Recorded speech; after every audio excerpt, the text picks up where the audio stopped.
We're going to go ahead and get started just to try to keep on track with the time so that you can return to your other duties. Thanks for coming. What a great turnout. It's really wonderful to see you all here. I think we have enough space. I'm Kristen Morgan from the Untitled Clinic. I think most of you were here last time, but we have a few different faces, which is wonderful. I'm a nurse at the clinic, and I also am working on this project, a project called Moving Matters, which is about safety for people in our community, being able to walk and bike along our roads and streets. So I think we'll just begin with introductions. We'll go around with introductions. And then this is Andy Hubley, for those of you who haven't met Andy. He's a transportation planner from the Arrowhead Regional Development Commission out of Duluth, works, I think, with most of us in a lot of different capacities. And he'll be facilitating these meetings. Okay. Who wants to start on the introductions period? Well, I guess I'm here.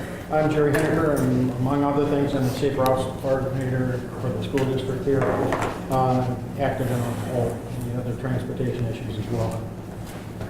I'm Mike Roth, City Administrator. Mike Bloomquist, Street Department for the city. Bob Bishop from Grand Horn.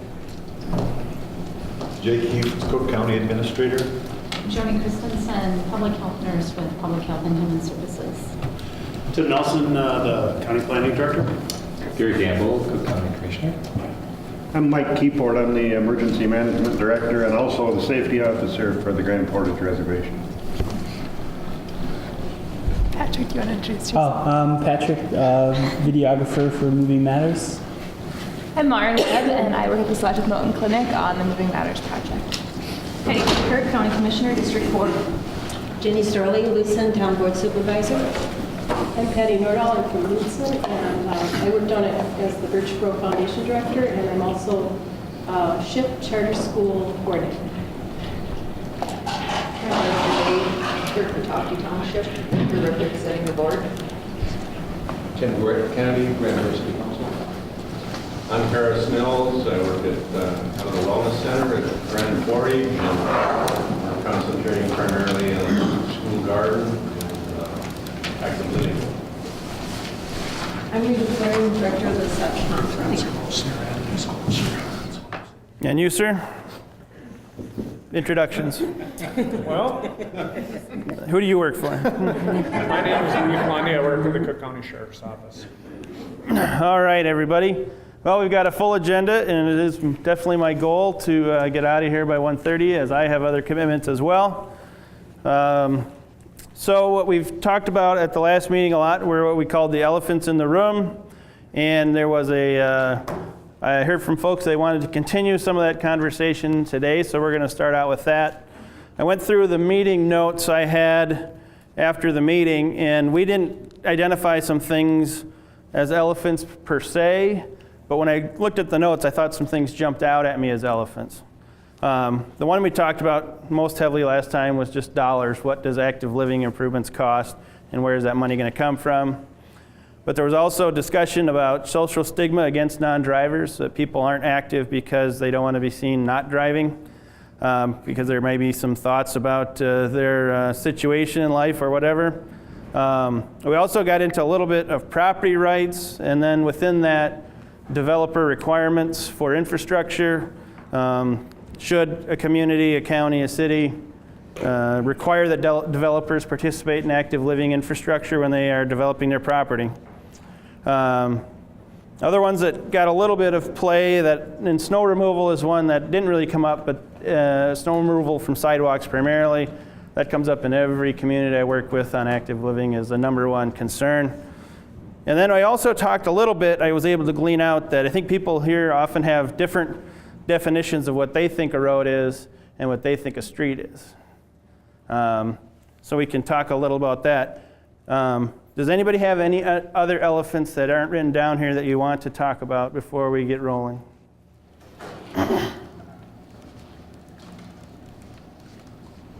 Nothing? Not a one.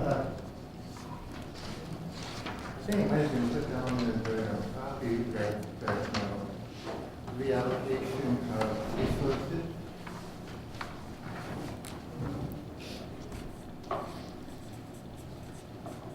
Can you explain that more again? Explain that? Yes. Thinking, so this was, highway department talking to David, that his main concern was reallocation of resources, maybe not as much going into maintaining what we have, and that should be the first priority.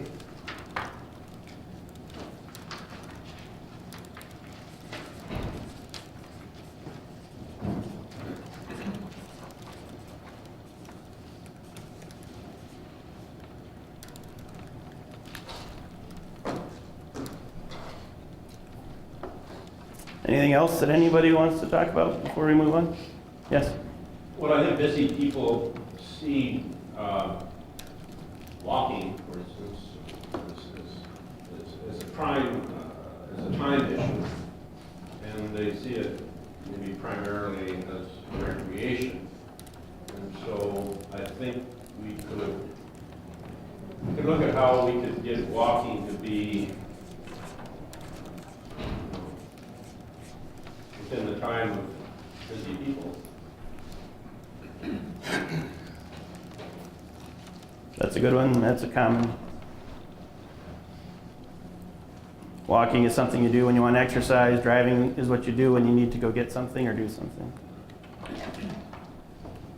Anything else? Yes. Well, maybe what the issue is really to define what is transit, the various modes of transit, and whether they're legitimate, bicycling, walking, skateboards, strollers, all these things are individually identified, but not necessarily accepted in some of the spaces that we're talking about. Okay. Yes.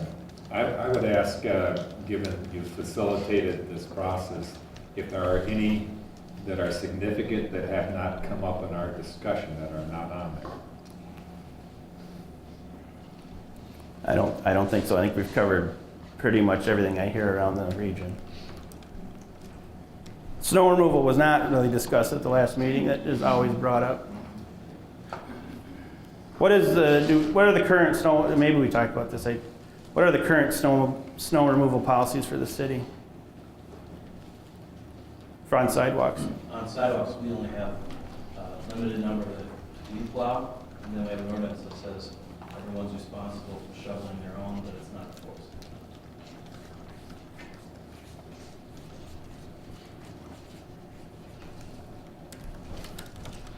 What do you think would happen if it was enforced? Probably a lot more car attacks. Might be good for my business.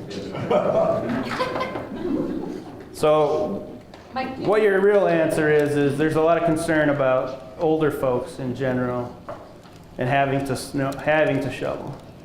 I don't think that's the number one reason. I think the number one reason is that our sidewalk system doesn't provide connectivity. So you might be shoveling a piece that doesn't make any sense. So why would you do it?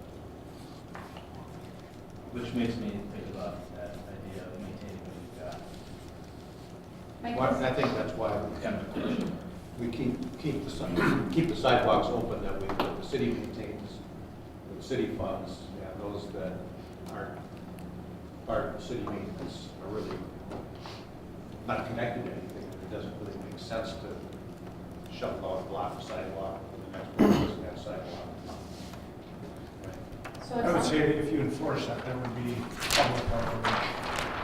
Outrage. I also don't know if you even, just because a water ordinance exists or tested, I don't know if it's even constitutional. I don't know if It's enforced in a lot of places. you can require a 9-year-old woman to go and shovel her sidewalk.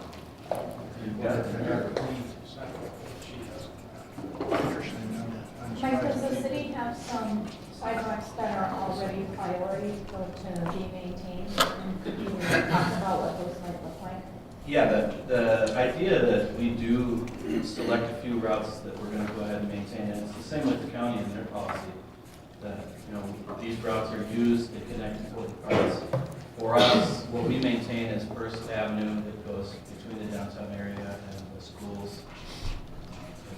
creates a nice connection right through the middle of town, so we plow that. We also plow sidewalks, all the sidewalks that are south of 561 in the downtown area, just because there's no place for that snow to go, so we don't want to go on plowed streets and then have everybody shovel their sidewalks along the streets, so we just take it all out at the same time. And then we also do the sidewalk along 561, because no one else will do that. It's important. But the trail portion going west, southwest, that is not clear. No, it's the sidewalk on the north side of the plow, and the trail that's on the south side. How far does the sidewalk go on the north side? It goes to just above the city. Oh, okay. limits, above the top of the hill. How far out do you go? Well, we were going as far as HTC, but we don't have to make it to the old Super 8 or Aspen. Across the tip. What about in other parts of the county? What are the snow procedures and policies? Well, I think in Tofty, an individual person does between Schroeder and the school sometimes. The township doesn't have any snow removal. There wouldn't be the trail. Okay, but I think that's with the trail, the DNR, right? Is anybody clearing the bike and walking trail in the wintertime? What does that look like? That's what I was talking about. Oh, that's what you're talking I about? think it's and I don't know for sure, but I think there's an individual in Schroeder that tries to keep it as clear as he can. But I haven't looked at it lately. How about Grand Portage? We don't have that many sidewalks. Our only sidewalks realistically are around the businesses and the clinics and the schools and in the residential areas, there really is no sidewalk. So it's pretty much people walking on the road, street. There is one connecting trail, or there will be a connecting trail. I can't remember if it's been built or built yet. Maybe Bobby can address that a little bit. Well, that'll be built this summer. Does the tribe have any knowledge of what the policy will be in the wintertime as far as clearing it? We got the specs changed on it, so So Bobby, where will that go from where to where? it starts over at Picnic Bay Estates and we went on Casino Drive, I guess, down to the casino, and then we'll start at the trading post, which will go on the marina road up to the Heritage Center, and then from Heritage Center up to the truck. Nice. That'll be the phase one, and then phase two will go right there to the communities. All right. I'm going to switch gears a little bit and move into the second item on the agenda, and we'll come back to these things on our priority discussion. What I wanted to talk about now is, we've gotten to this process through a process, and I think everybody here has some ideas after the last meeting of what active living is, and I want people to just tell me why they feel active living is important. Now, if you're on the side of the aisle, in this case, I'm not talking about the real political spectrum, that maintain what we have, there's no need for improvements or we can't afford improvements, I think there's still things that you can value about active living. So I guess I would ask people just to kind of brainstorm, why do you think active living is important at this time in Cook County? Just throw them out.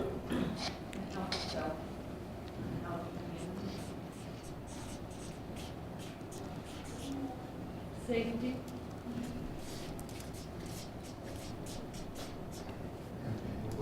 Improve the quality of life, but also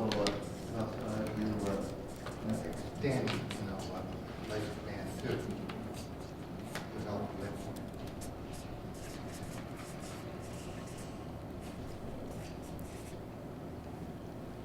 Tourism, like the bike path, and improve tourism. A lot of times that can mean a lot of different things. What I say now is quality of experience So Cook County has a quality of life. If you live here, if you're visiting it, you want a quality of experience.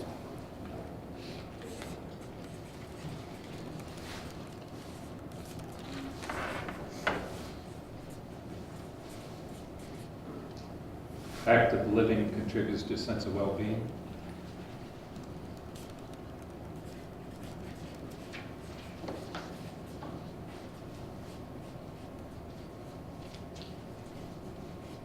Community interaction.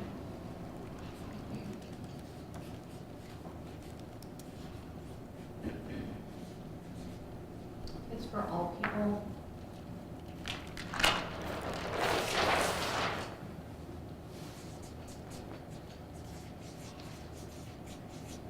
I think of it, one thing I think is that this is an expensive place to live, like as a young person, as a young family. And I think that we need to, as governments or communities, we need to make opportunities for people to not be required to spend a lot of money on transportation, because that makes it more affordable for people to live here. I mean, we can still choose to, I still choose to have 2 vehicles and spend thousands of dollars on gas every year, but I think that we also need to look at what we provide that allows people to make cheaper decisions and not risk their personal safety. That might all actually be rolled up in transportation efficiency.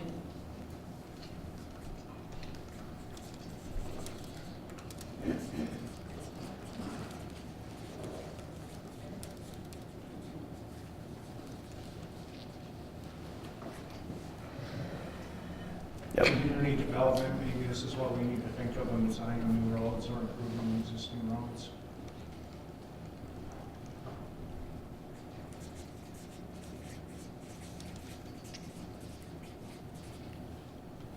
Aesthetics, community art, community parks, gardens. Yes. I just wanted to add one point on health. I really think that a lot of people don't understand that direct connection between physical activity and health and how that biology works. The blood's got to be moving before you get the nutrition you need in your head. Or, I don't know where you put that, if you need to put that. I just thought it would be, Public safety, it's less likely for bicyclists to get hit by a car on the bike path than it is on the highway.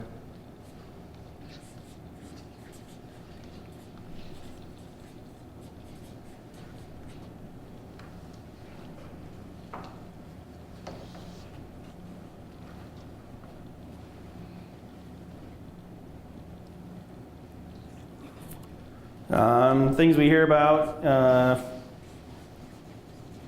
family friendly. If you got young kids, good active living infrastructure can help people be more active and safe.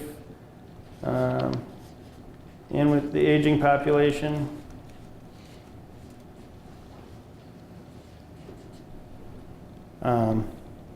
oftentimes wanting to walk and not drive for a variety of reasons. Social benefits.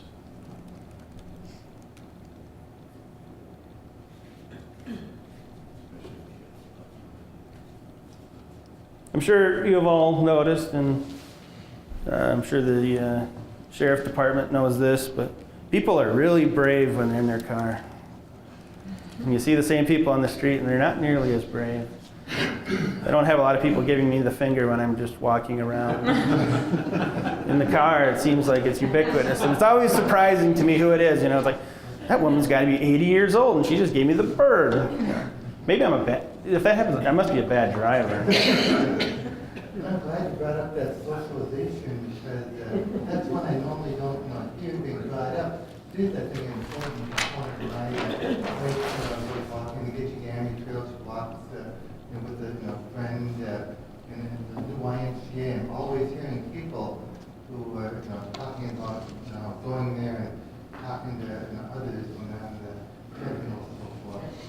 So I think that is an important component. Yes. I think there's economic reasons all over, but just to put reduced healthcare costs. Yeah, I was thinking of a few more too, because I like that one. There's economic reasons all over. There's increased business opportunities, and it provides businesses with a cheaper way to serve their customers. It's much cheaper to attract the attention of and provide the necessary infrastructure for someone who's walking or biking or driving or something to drive.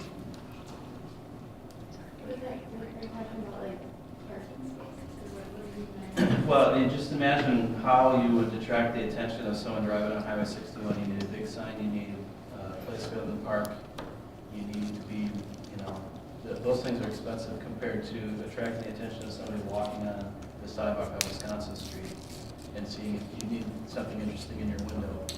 And that's much cheaper and easier to do that, so it helps business be more successful to have more people being active outside of the business.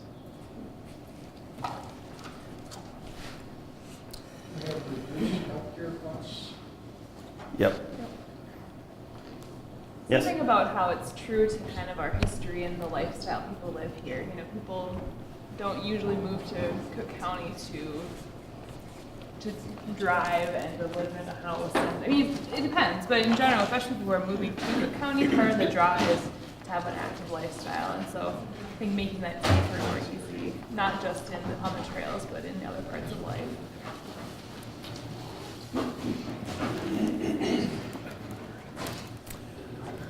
There is opportunity also with active living to save money on infrastructure. We've talked a lot about how active living could increase infrastructure costs.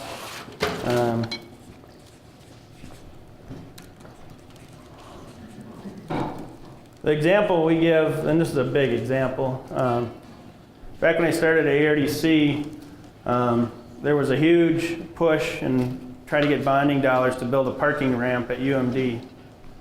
And a few years later, they were not successful in getting the funding. There was a lot of controversy about, does UMD really need a parking ramp?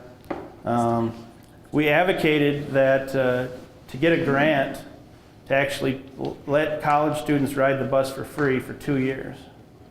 Since that's happened, they now pay for the transportation automatically with their tuition. There has been not a breath of word about a parking ramp.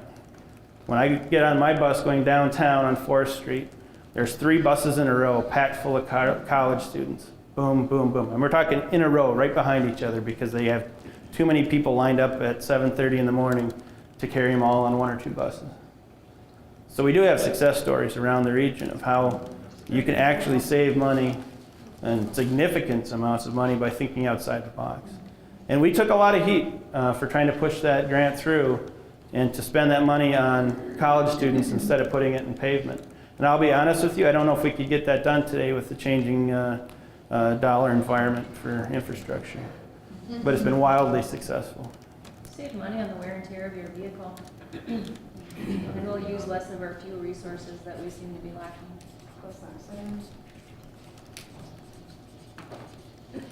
That's a great example. I think it's fun to think of the big picture and then think of examples that could work with all of those. Yeah, I mean, we're really proud of that our region decided to step outside the box. And on that committee that votes for project funding, you got people from Cook County, you've got people from Coochin County, and they were able to understand that it was good for the entire region to try to spend those political dollars, bonding dollars, where around the region rather than putting it in a giant block of concrete in the middle of UMD. And now I don't even think UMD's grown so much, and they've got other bonding dollars for science labs and housing and the library. All since I started, they've used that political capital of getting down from the idea of that parking ramp, which was controversial, to spending it on education infrastructure. All right, so there's some good ideas. So based on that,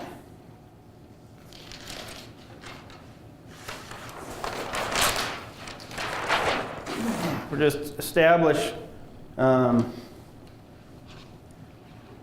I'm going to ask a very dangerous question. I hope it goes well. That's why they collected all of our lunch items. You know? Not tomatoes.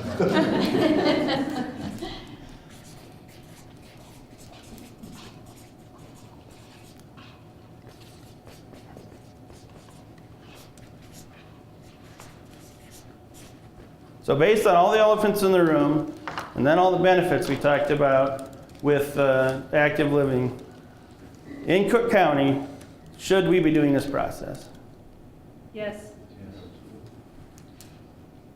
All right. Yes. I would just make a comment, and based upon your observation at UMD, in the bigger picture, that when we look singularly at something like active living and we say, should we be doing this, that the example that you gave at UMD was an issue of how to get students, to the college, and either by car or by bus, whatever. And in this context, when you're looking at active living, if we're limited in our purview as to how we see this, we won't be as successful as if we step back and see the bigger picture. So when we talk about active living to me means it is a cultural change. What in the culture do we observe that is preventing us from being people that are active? So we might be one aspect of it and how we're seeing it, but in the context of the bigger picture outside of the box, if we're going to be successful on this, we need to look at it. What is it in our culture that has changed how we live that prevents us from being active and accomplishing all those things that we think are beneficial?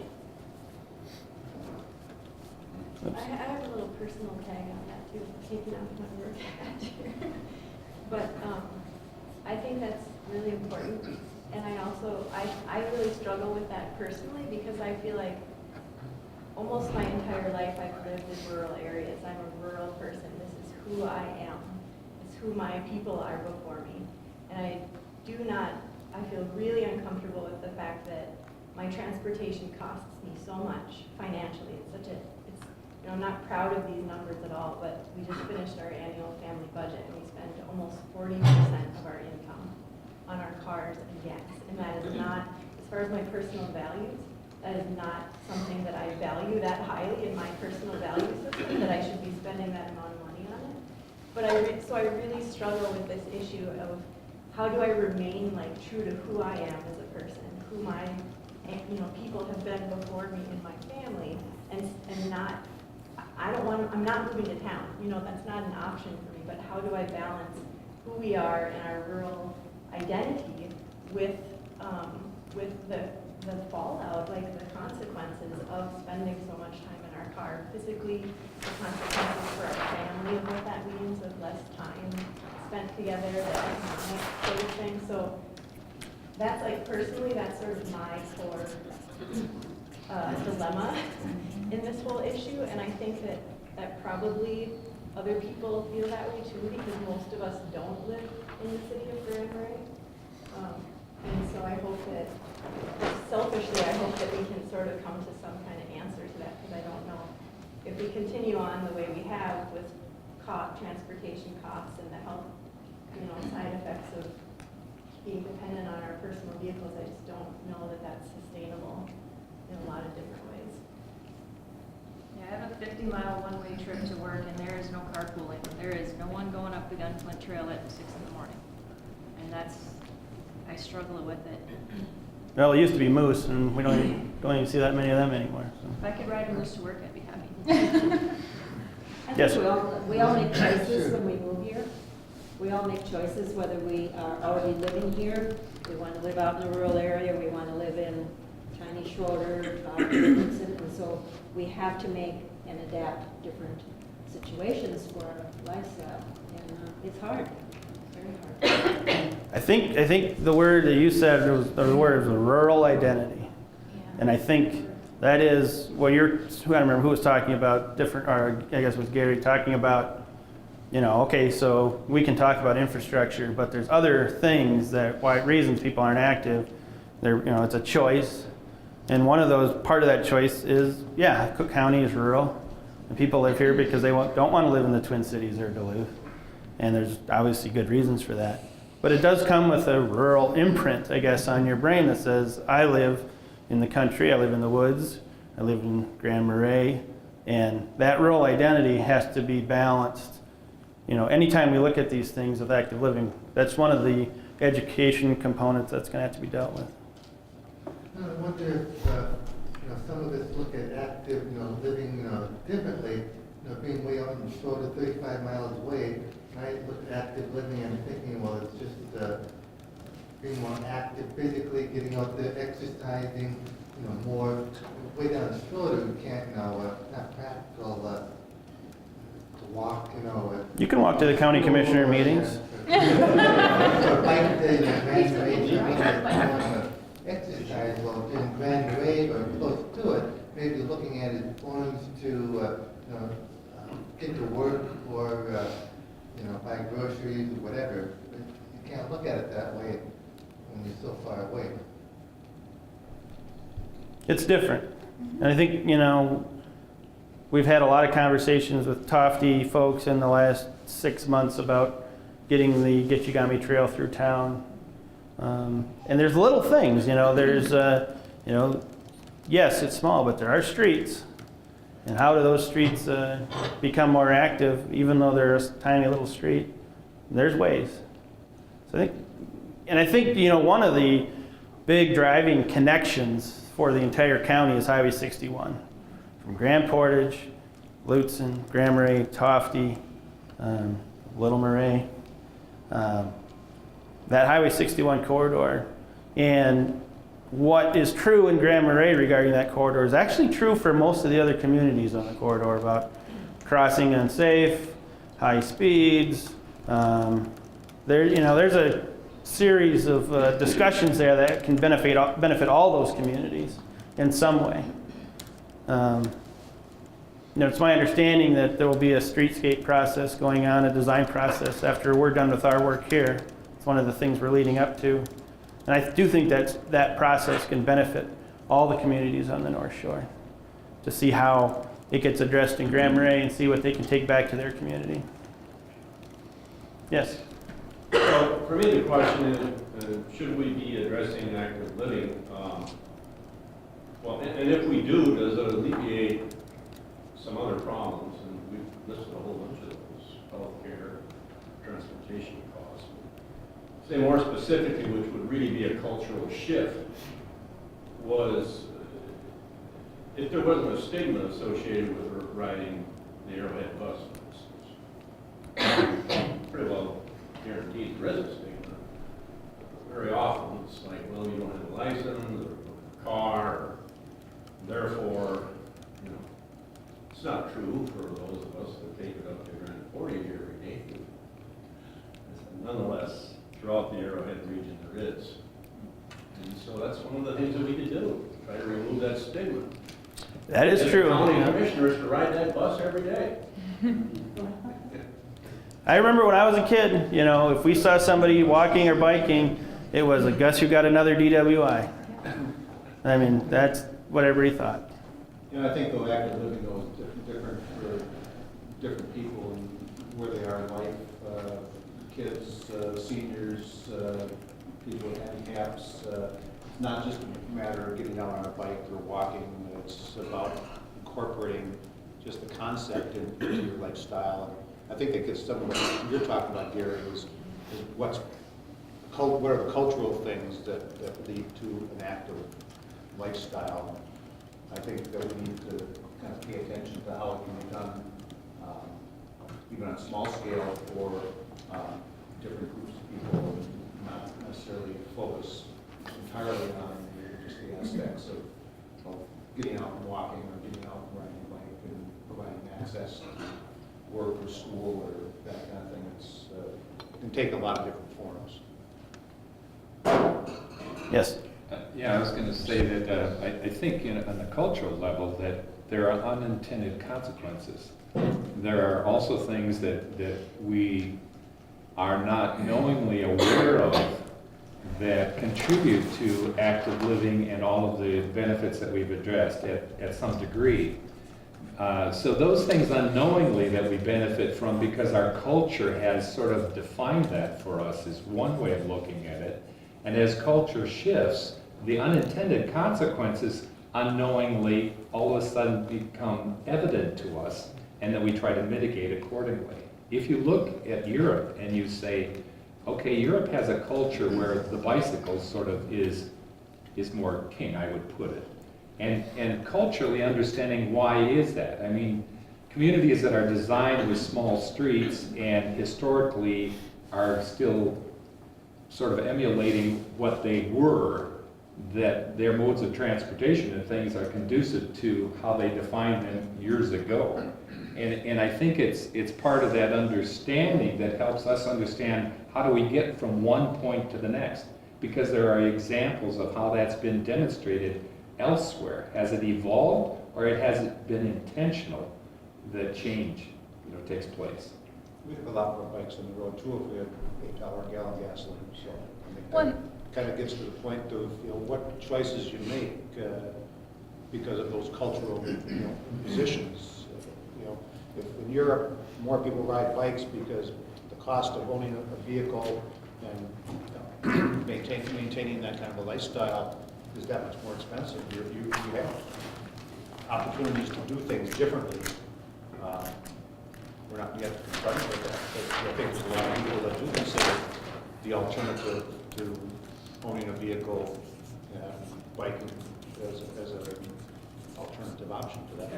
And it's multi-layered, but I would say that prior to cost of fuel, that there was evident a tendency towards that too. But then if you look at on another level of evaluation, Europe in proximity and accessibility is a lot tighter. I mean, you get on a train there and you can be in another country. And here, it takes us, a couple of days to get on a train and get someplace within our own country. So the point in that is just an encouragement to step back and see all the component parts that are contributing to behavior. Well, and something you mentioned, infrastructure does, even if it's based on history, infrastructure does impact behavior. If it's, whether it's because of safety or because there's opportunity, there's a space dedicated to that use, it does impact behavior, and the studies have shown that. So that's just with narrow streets, or if it's bike lanes, or whatever those things are. Like the YMCA, look at how that's affected. That's a change in the infrastructure for exercise, and people, it's packed every time I go there.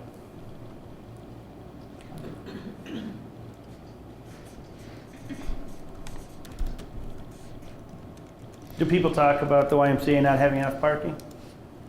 It was packed last night. Definitely.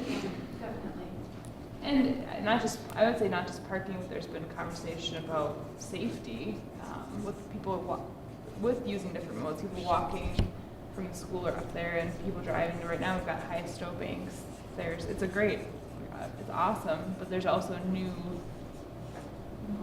compounding problems because of that. Dave Betts has said that highway, or, probably everybody knows this, but County Road 7 during the morning and right before school and right after school, that's the busiest road in the entire county. And now we add the YMCA traffic to that as well, and enormous snowbanks.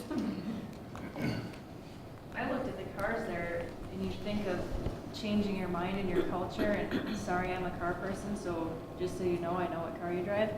And I'm looking around going, you live one block away, why did you drive up here and park? So, you just think you came here to exercise, but you drove a block to do it. Because there's not enough room in the lockers to change. So I drive from where my workout clothes. And I feel bad about it because I live 3 blocks away. I don't feel bad. But I walked here today. Then we have an answer to why it happened. Why did you drive here? Because it's crowded in the locker rooms. Yeah. I drive this out of that time. We have little rooms to the side if you want to discuss this. But somebody just said time. Yeah, I don't have time. I walk to work in the morning, but I don't have time to walk to the Y, exercise, walk home, get ready for work, and walk to work in the morning. It doesn't happen. We did it. We were at higher ed the other morning, and we had to be at the courthouse at the same time, and we didn't have time when one meeting ended and the other one started. So Well, we we drove all a lot. have different ability levels, so. You ever time it though? I have that discussion with people. I take the bus, and I know people that live right by me that don't, which is that's their choice. But they say, oh, I don't have time. It takes longer to take the bus. But then you say, well, you should be properly warming up your car engine, and and you're sitting there, and then you still have to park and get out. And, I mean, the timing it's probably a lot closer than a lot of people think, depending on the distance. It's still a lot faster to drive to work in Duluth than it is to take the bus by about 15 minutes. No. DTA. One of the pieces I add to the why though that we listed earlier as a component is there might be people in the city of Grand Marais who are driving because of health-related conditions. So they come so they can work out, but if they were to walk and work out, they may not have the stamina to do whatever their goal is. And so defining these pieces and what did he say? I feel like you're talking about me, and I'm only. You're right, Mike, behind that. No. Not going to single anybody out. But my point is there's lots of reasons why people might be, driving that block, and what are our other options that we can talk about then?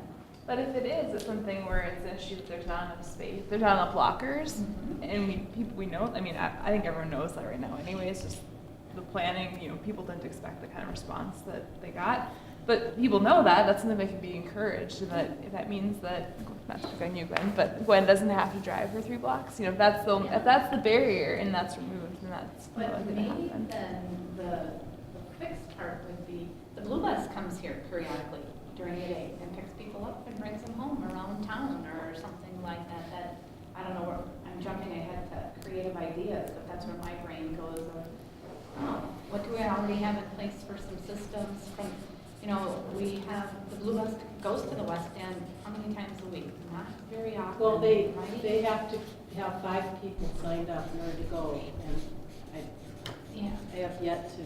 So, how can we look at some structures we have and some changes if we need to? When bicycle parking to that, instead of just saying parking, good bike parking facilities encourages more people to bike. Gives you a place to put that. I suppose no car parking encourages people. Take up one car space can accommodate like 10 bicycles. You have a prorated parking fee depending on the distance of your residence to the Y. Yeah, oh, right. That's not good for handicap, though. I like these creative. They're on. Parking is wildly interesting to me, and maybe it's just being in a bigger town, but it's like if I have to drive somewhere, I'll drive to work, but I'm also quite frugal, so I'm not paying for parking in downtown Duluth. And so I park on 4th Street, which my buddy very irreverently says, you're stealing parking from poor people. I don't know if that's true. So we park above where the meters are, and then there's a block of meters, and then another block of meters, and then the office. There is never anybody parked at those meters. That's a lot of infrastructure that's just sitting there doing nothing. So yeah, there's these price points, where to set those things gets pretty complicated and interesting. Yes? Yeah, your little personal testimony there speaks not so much from a mindset of choice relative to active. I mean, I'm making that assumption, but it is a cost decision. And so, I mean, there are some things that have been highlighted up there that are relative to cost. If we make cost something that prohibits or causes people to reassess choice, I mean, that is a methodology, but I bring it up from the standpoint that your choice, at least for what I took from it, was predicated on a cost, not because I want to walk, for active living. It contributes to something that's a value, but it seems that the priority is cost.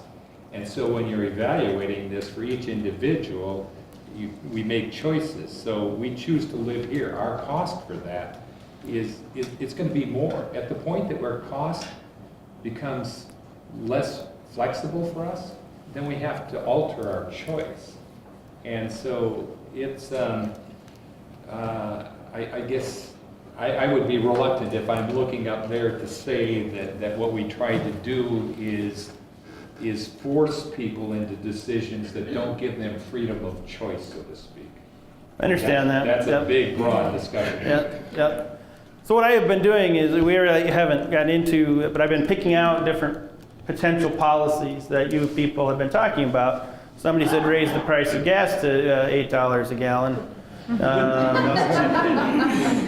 not saying that we would ever do that, but that is a potential policy. I'm not sure how the city of Grand Marais or Cook County or anyone could get into price fixing gas stations, although they always claim that Duluth does that.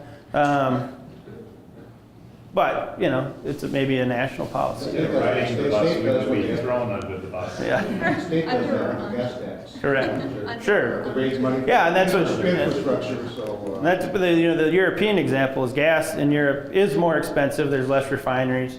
The infrastructure isn't quite as good to get it from place to place. But most of the expensiveness of gas in Europe is due to taxes that are higher, not the actual fuel itself. So if you put more taxes on the gas and there were more money for infrastructure, there'd be less cars on the road that wouldn't wear out the infrastructure, it'd be a good deal, right? And we didn't have money for variations of infrastructure. We'd have high rises in the Grand Marais. My people always complain about, and I deal with transportation, they complain about the condition of roads and things. And Wisconsin indexed their gas tax back in 1982, and I think they're up to 15 cents higher than Minnesota. And Minnesota had its first gas tax increase, what was it, 5 cents a couple years ago? It's like, I'm not sure how we're supposed to keep up when Wisconsin's using a scientific method of indexing to keep up with their infrastructure. And Minnesota has to go to the legislature every time to help pay for roads. And how come their gas is the same price as ours? That's the big question. But their roads are in better shape. And they have a more, they distribute, in my mind, the gas tax a little better too, as far as getting it to smaller communities. Okay. So potential policies, we talked about raising the price of gas. Whatever policies are talked about, we have to look at all components of behavior. This is kind of what I was saying. You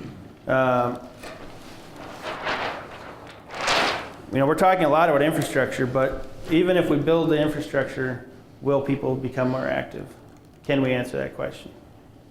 And what are the other factors that are needed to be addressed in that question?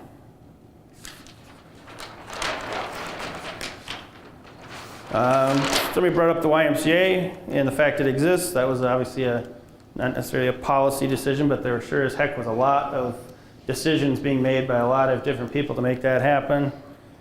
It already has parking issues. There's concern about safety walking there. Could there be policies around that? A lot of questions about why do people drive. Somebody mentioned improves bus service, or even just more education again of what already exists in bus service so people would actually use it. Bike parking, and then changing parking policy to encourage people to walk as well. So those have been discussion points. So at this point, what we're doing is, I'll just kind of jump ahead. Folks might actually get out of here early today. What we're doing is building up different policy ideas. And at meeting number 3, we're going to have more of a sit-down work session of actually crafting and fleshing out different policy recommendations. And then meeting 4 will be much more show and tell type things, and people can react to those policies as they're promoted or recommended.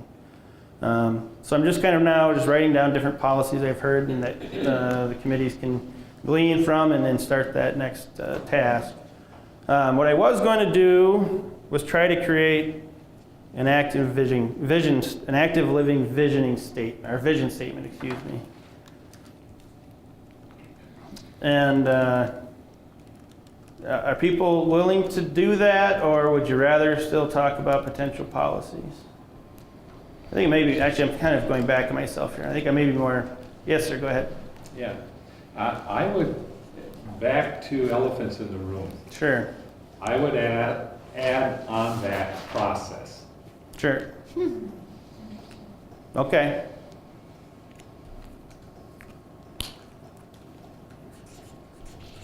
You want to define it a little more concrete? Well, what I would say as to process that, and whenever there's something that becomes a vision, that there's a process that is facilitated, and the facilitator serves in the role of allowing people to come together to help define that vision, refine it. Sure. And there's an overview as to where we begin and where we end up with what we hope for. Right. And that speaks to the issue of process. When we start talking about policies, and this has been something that, Kristen has said and we've discussed, which is what is the role of the steering committee? If the role of the steering committee is a forum for discussion in what we, envision, and it serves as an advisory committee to the other extreme, which it has authority to make policy. And so process is understanding, the ability to do what we envision, either through an advisory committee that is protective of the community's ability to say yes or no in implementing or coming up with policy, as opposed to more the appearance of a regulatory that bypasses normal checks and balances. And that's what I mean by policy and procedure. I think that's a really key concept and idea that we might want to spend a little time on, understanding what the role of this process is and how the elected officials intend to use it.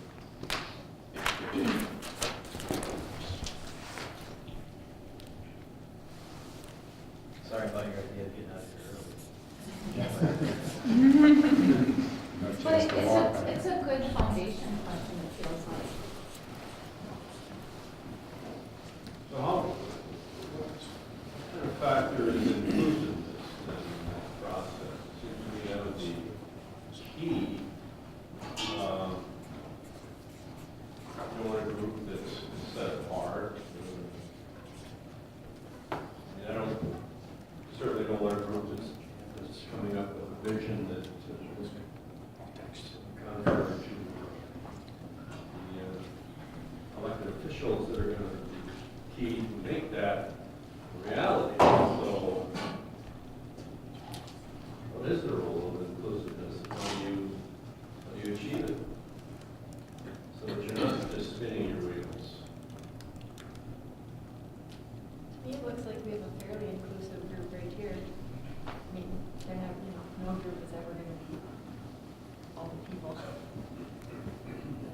Just as far as representation. I think too, as an elected official, what we really need is to have the masses in the community tell us what they want. It shouldn't be us telling the community what we think should be done. It's the reverse of that. We need a broad base of people who participate in the process and tell us. Then we can institute policies that can bring about those things, but we shouldn't be instituting policies without somebody providing direction to them. So is that what we're doing here, or is there something else that needs to be done?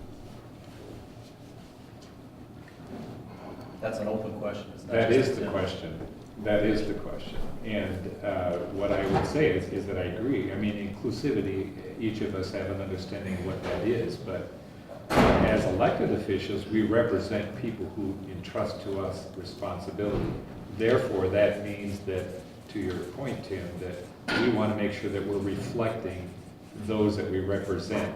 And so my encouragement would be that as an advisory committee, because we choose in something that we feel is important and has opportunity for us, that we will have a discussion to refine information and put that information out, and hopefully the public sees the value. That's how we frame our message.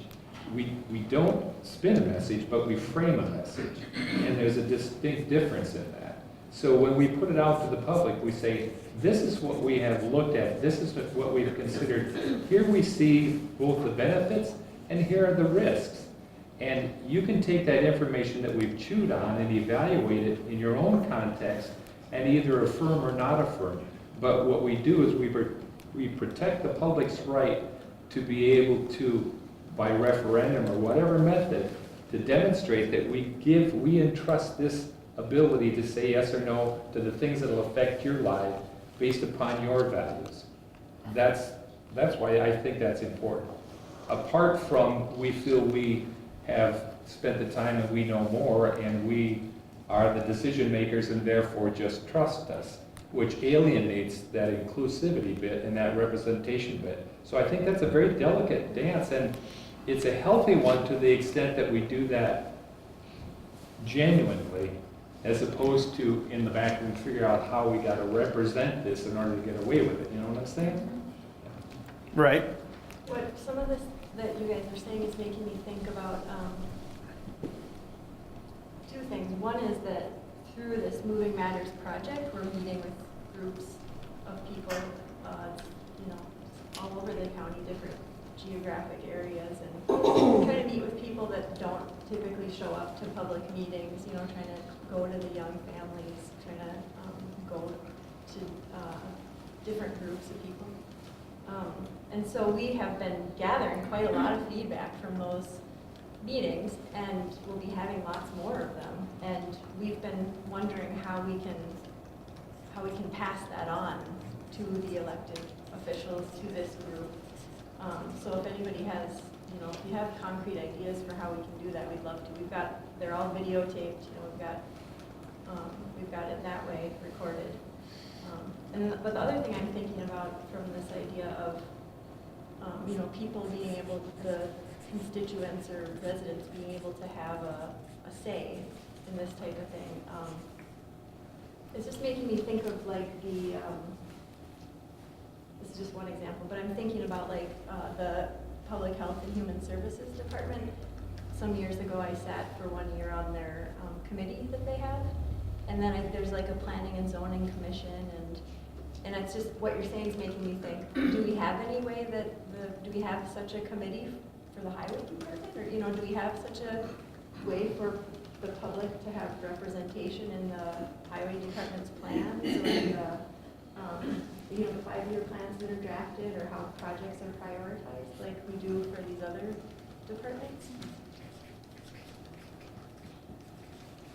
Well, Commissioner Martinson can speak to that best. So we, every year, usually it's March or April, we approve a 5-year construction plan for the highway department.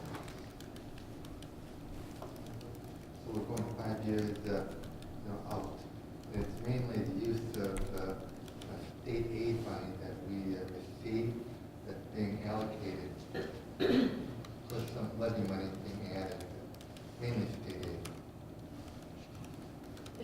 Is there a citizen group, or, you know, like a committee or an advisory? It's the highway department. What they're doing is looking at the condition of all the, you know, the roads. You know, they have you know, pavement, you know, index. It looks at the, you know, quality, the lifespan, and, you know, that's priority really according to the need. If I could just add to that, is that, and it's to your point earlier where you said that David, as our engineer, is saying, you know, we have very little funding, and therefore we're trying to maintain what we have.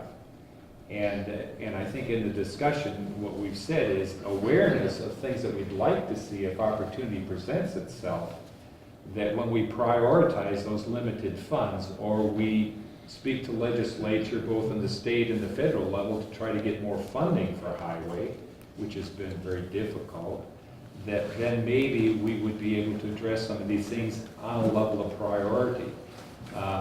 So what happens, because the citizens within the community might say, well, my road, if you don't fix it, I'm going to lose my automobile. Now, that might be a method of getting where we want to get. But the point is that our highway engineer is bringing in a system of discipline in order to be able to address infrastructure in a way that those limited dollars will go based upon our defined need. That answers your question. We might have a citizen group that would advise them and say, well, I'd like more money for the west side, the east side, Portage, whatever. But we have a discipline that we're putting in that I, as a commissioner, feel is healthy because it lets us know where is our infrastructure and what do we need to do in order to maintain that so it doesn't get to the point where we let it go too long, we can't fix it. So the reality is that, and again, it's to Commissioner Martinson's point early on, the concern is we don't have a lot of money and we've got to maintain what we've got. And we are putting in place a discipline to do that so it isn't subjective. It's a discipline that's used elsewhere.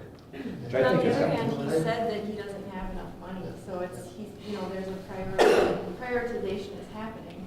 I was just saying, we do this, nobody has enough money in any of their budgets for anything ever.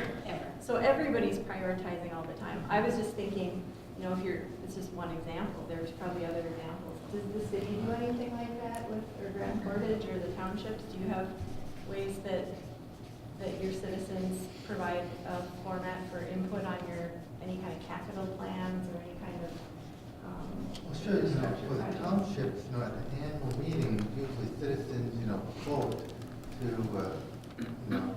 proceed with improvement in a particular town road.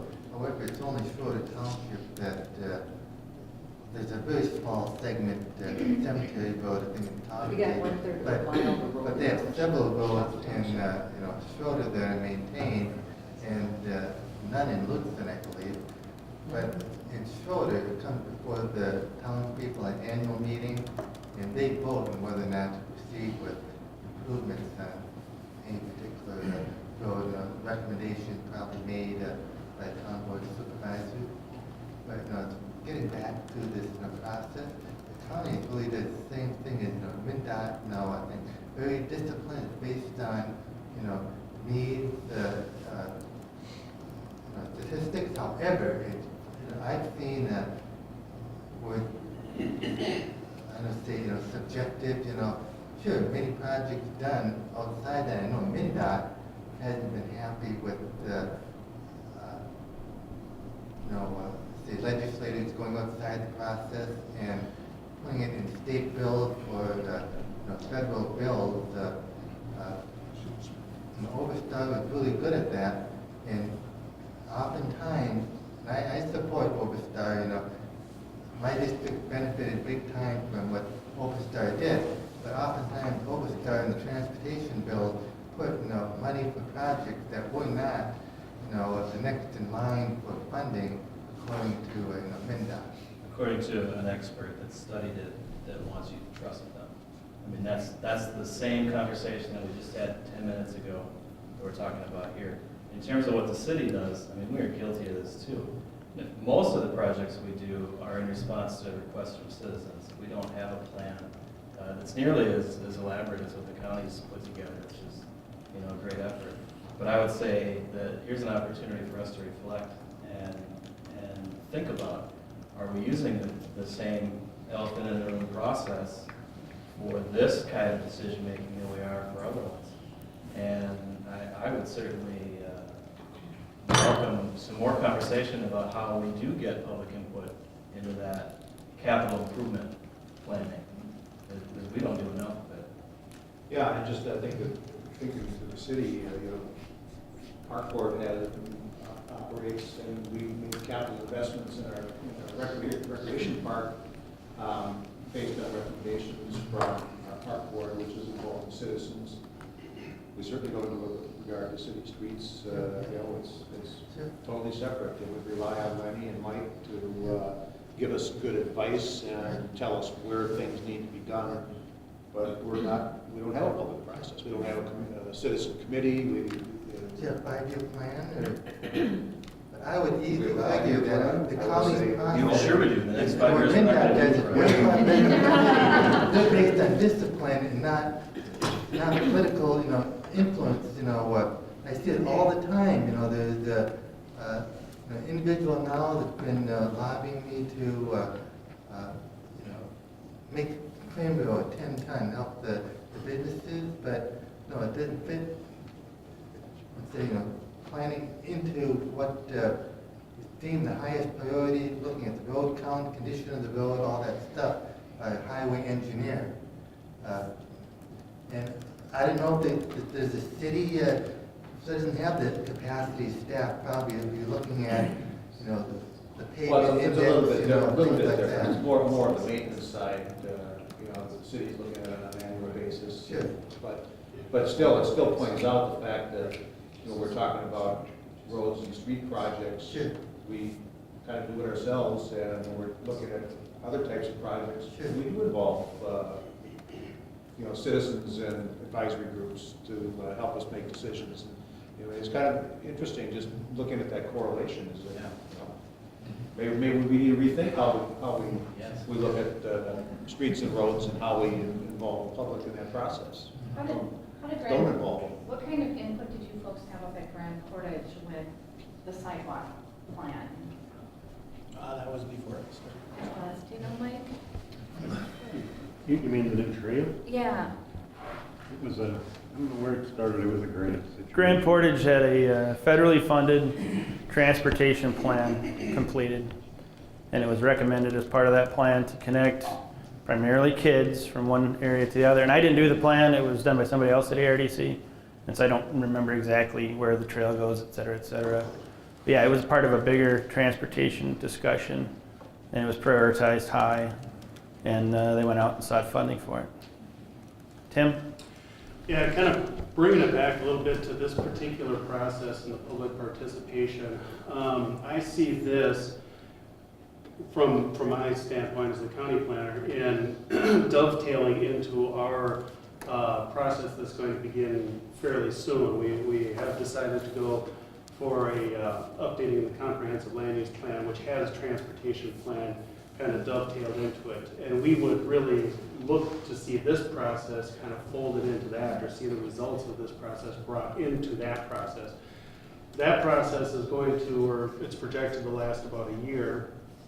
And through the course of that process, we intend to have several public open forum type meetings to gain input, and not only just to have public meetings, but to have other types of public input via website polls and surveys and other things like that.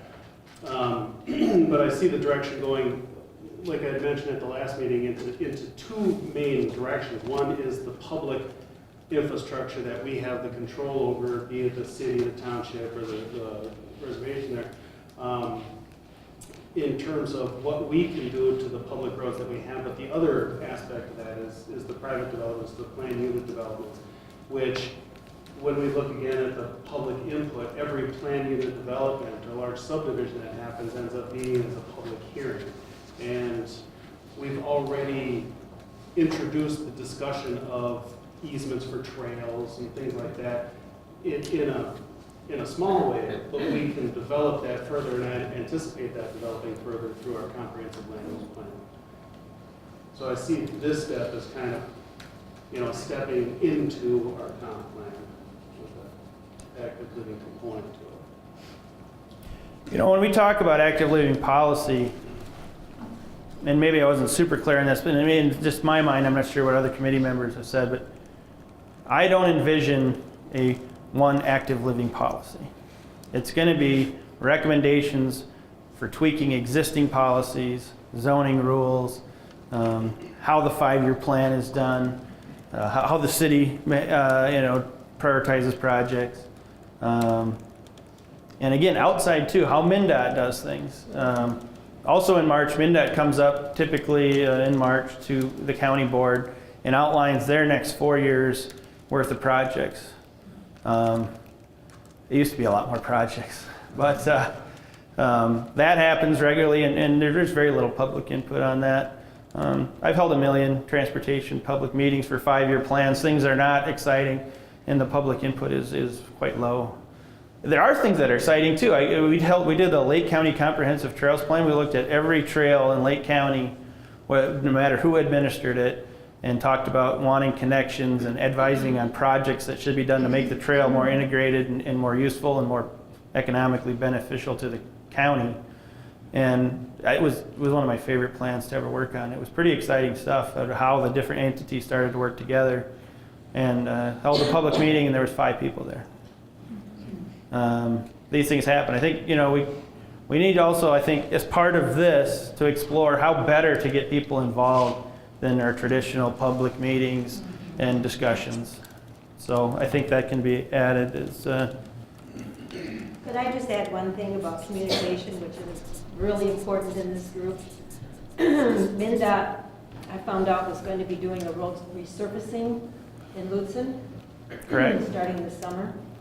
And so I invited MnDOT officials to come up to the Lutzen Town Board to explain to us what they were going to do. And they had their draft and their pictures and their drawings and all that. And first question by some of the folks who came to it, because we advertised it pretty extensively to come and hear about it, was no rumble strips. So that pretty much ended everybody's conversation. But the second part was they weren't going to do anything about any kind of extending out the sides of the road. The shoulders, yeah. The shoulders, yeah. And so we said, well, that's not acceptable. You're going to resurface this road and you're not going to do anything because this is the time you're going to have money to do something. Well, they heard all of our concerns. We were ready to write a letter asking them to please do something about a little bit wider shoulder. And the Gitchigami Trail folks came to the commissioner meeting here, and the next thing we knew, we were getting 3 more feet on the shoulders because we listened to them and they listened to a larger group at the same time. So the communication was really important. That was nearly a missed opportunity, and it wasn't until we started meeting with the Gitchigami Trail Association as a part of a different process this fall that came to light. I think a big part of that was the Gitchigami Trail Association has come to a realization that this trail is not going to be built overnight. I mean, obviously, it's already way behind. The original plan had it being done in 2011. I don't think we are even halfway. So, yeah, and I think a lot of the policies need to talk about missed opportunities. We've got to limit the missed opportunities because infrastructure, when we're talking about transportation infrastructure, we're talking 20 to 50 year time frames. You only get one chance. And I see missed opportunities all the time. And the problem with missed opportunities is the other thing we talked about, what people said in active living, was connectivity. You talked about the sidewalks, and there's a sidewalk here and a sidewalk there, so why snow blow your own sidewalk because it doesn't go anywhere? Missed opportunities can create a break in the infrastructure for 20 to 50 years. The city of Duluth saw that. They got their complete streets policy through the year after Woodland Avenue. If you're familiar with Duluth at all, it's right by the college, and a huge connector between the kind of the isolated Woodland neighborhood, which is between 2 parks and kind of away. They built a brand new road. There's no pedestrian facilities on it whatsoever, and they're still isolated. The next year they did Glenwood. It's completely redone with sidewalks and things, and to my mind, it's not nearly as critical as Woodland Avenue was. We'll never get Woodland Avenue fixed, again, theoretically. We've got to limit the missed opportunities.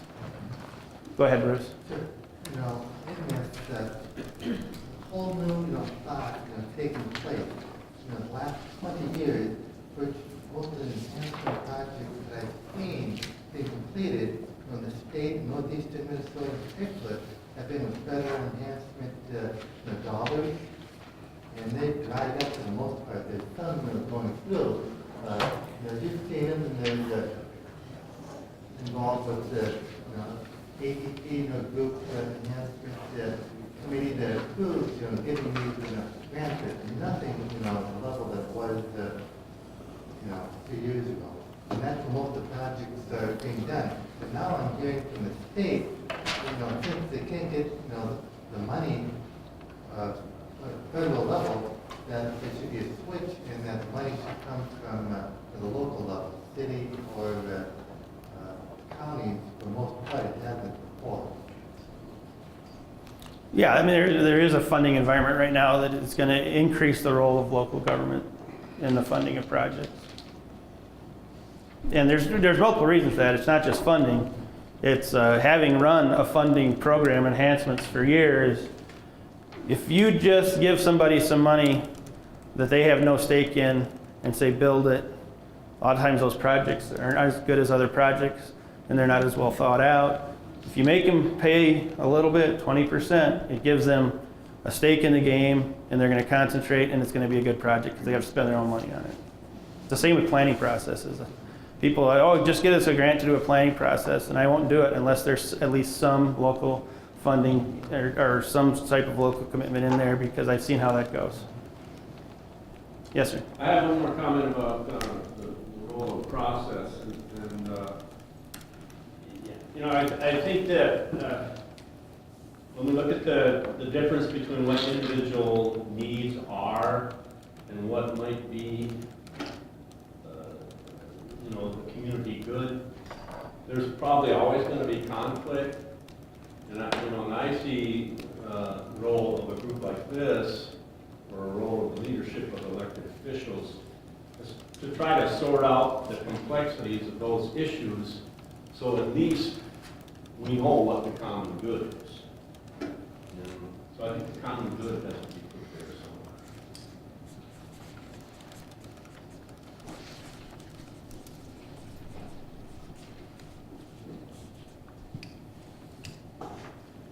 I would just simply like to ask, to state that I think the beauty of this meeting is that we can't forget that we are the process.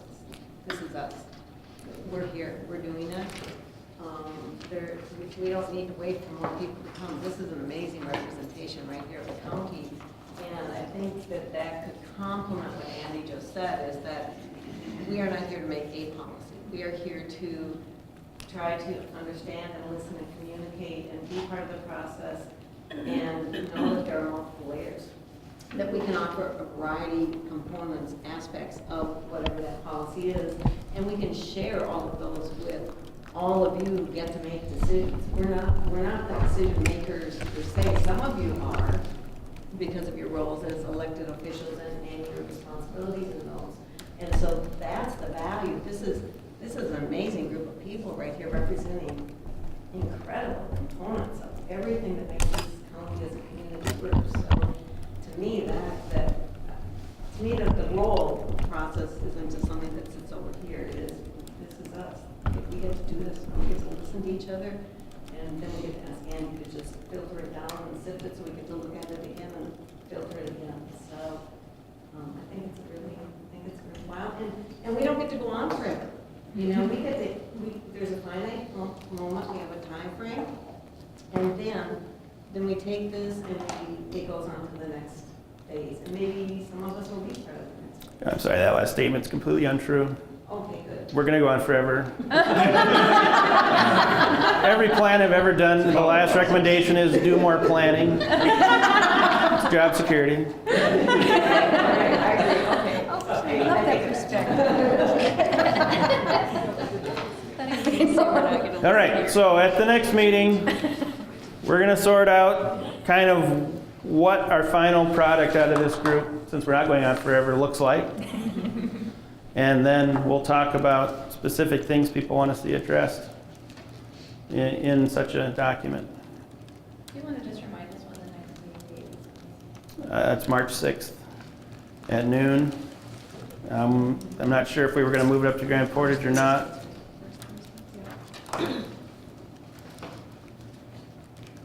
Any thoughts? Well, take a bus from there. We can arrange for that. It's not a big deal. People take a little more out of their day. That's a possibility. I mean, it sounds like March and going to Grand Portage is a possibility. We'd also like to come out to the west end too, if that makes it easier for people to attend, just so that, just to address the fact that a lot of people drive a long distance. Do we want to move it around now, or do we wait until the end and almost have like a public forum at the west end here and Grand Portage? Yeah, that's my only concern with the next two meetings, is especially the next one sounds like there's a lot of actual work going on, so I don't want to lose anybody who has been attending because of travel, but. Yes, sir.